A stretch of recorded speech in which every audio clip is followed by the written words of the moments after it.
Welcome back guys, my name is Cameron and this is the review for Spider-Man 2099 issue 12, and I've got to say this series is getting crazy, and a lot of you guys have been saying that this series is very underrated, like it should be known that it's this good, and I actually agree with you. If I could recommend a comic series to anybody, Spider-Man 2099 will definitely be among the list of comic series that need to be read. Anyway, moving over to what happened in the previous issue, it's time to jog your memory. So recently, Spider-Man got sent to the year 2099, was captured by the Sinister Six, and towards the end of the issue we discovered that Green Goblin of the Sinister Six is actually a good guy, and is a girl, so she's also been captured by the rest of the Sinister Six as well. And now it's Spider-Man's turn to set things right. So enough babbling on guys, let's get into this review, because it needs to be reviewed. Okay, so once again the issue opens up on a brilliant situation, and honestly I thought it was hilarious how Lila just appears on the screen and with no hesitation just goes, "Assemble," and slowly but surely Roberta's consciousness flows to the back of her head and Captain America assembles. And I just thought it was hilarious, but it was awesome to see as well. Not to mention that it's really cool how Captain America is like 80 years in the past.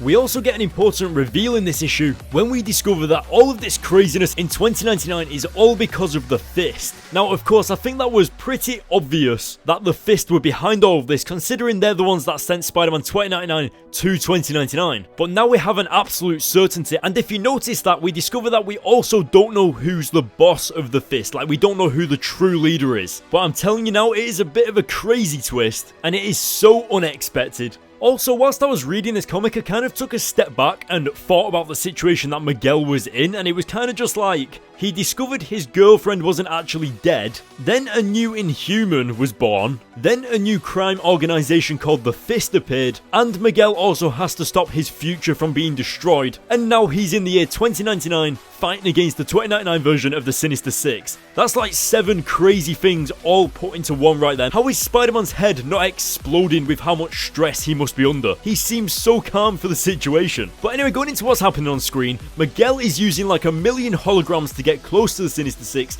and I find this pretty awesome because we are always discovering new abilities that Spider-Man's suit always offers up, and I have a feeling that we'll also be discovering more abilities that his suit gives us later in the series, and I think it'd be pretty interesting to see Miguel update some of the suit's attributes or something like that, you know, maybe to make him stronger or maybe make him faster or upgrade on that invisibility that was going on. Like, what else could you put into a superpower suit such as Spider-Man's? Maybe you guys can think of some stuff in the comments below, because I think that would be pretty interesting to talk about, so go for it. Moving over to the villains, I thought Electro was actually pretty awesome. He wasn't the standard dumb Electro. Well, actually, Electro isn't actually dumb, he's just kind of, I'd probably say, misunderstood, whereas this guy's an android. And the best part about that is that it gives Spider-Man the opportunity to do something that he can never usually do, and that's kill. Now, technically he can't kill an android, so he just straight up rips his head off. And it also shows the brutality that Spider-Man 2099 is willing to go to sort this mess out. I was also very impressed with how strong of a character Green Goblin was in this, because obviously I didn't expect her to be such a major role in terms of fighting back against the Sinister Six and kind of teaming up with Spider-Man.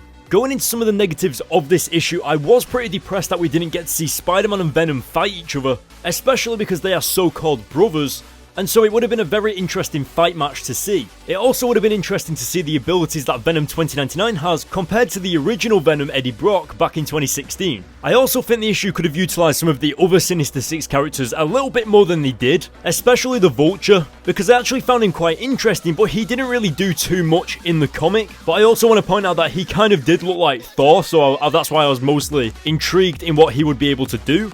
Anyway, I don't know whether I mentioned this earlier in the review or whether I mentioned it in the previous review, but I feel like Spider-Man is going to go back to the year 2016 and he's actually going to meet some of these people that he's been fighting alongside of right now in the year 2099.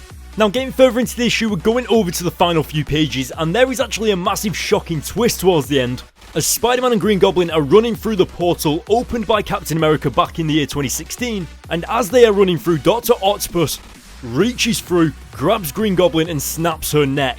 And the best thing about this is that it's actually Spider-Man that gave Dr. Octopus the advice to stop talking and take action, and so he took that advice, and so basically it's Spider-Man's fault for saying that in the first place that caused these ramifications to come into existence. I also loved it how when Spider-Man said this to Dr. Octopus earlier in the comic, it was said in a way that was supposed to make us readers pick up on it, and I actually picked up on it when he said it, knowing that that would somehow have an effect on Dr. Octopus and how he does things in the future. And so it did. I especially thought it was awesome seeing the reaction from Spider-Man just putting his hands to his head as he saw her neck snap. And some of you guys might be thinking, well, Spider-Man has gone back in time, so technically he can stop that from happening, but also Green Goblin was coming back in time with him so that he could figure out how it all happened in the first place, if that makes sense.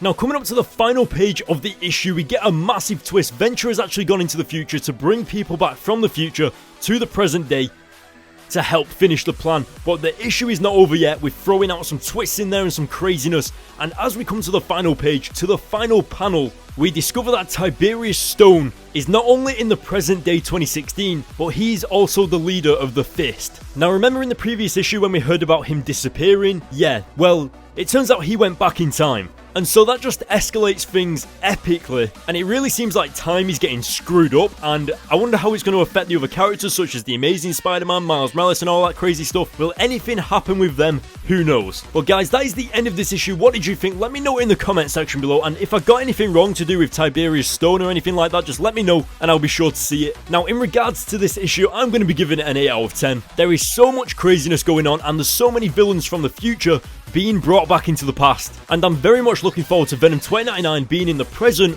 hopefully there to face the Amazing Spider-Man Peter Parker, and who knows, what if he runs into the present day Venom? That would be so awesome. And actually you can say the same things with the other villains as well, such as Dr. Octopus and Electro. It's going to get pretty crazy, but then again, Tiberius Stone did say that they are going to purge their memories, like wipe the memories and make them forget that they were from the future or something like that, so that could change things. But guys, what did you think? Let me know in the comment section below. And whilst you're down there, hit the like button on this video, go to the links in the description and follow me on Twitter and Facebook, and if you want to support this YouTube channel, get free comics, get early access to the Ultimate Spider-Man reviews, and see the behind the scenes of how these videos are made, then go to the link in the description and become a patron. It is very much appreciated. And last but not least guys, if you love this YouTube channel, then hit the subscribe button, and I'll see you all next time.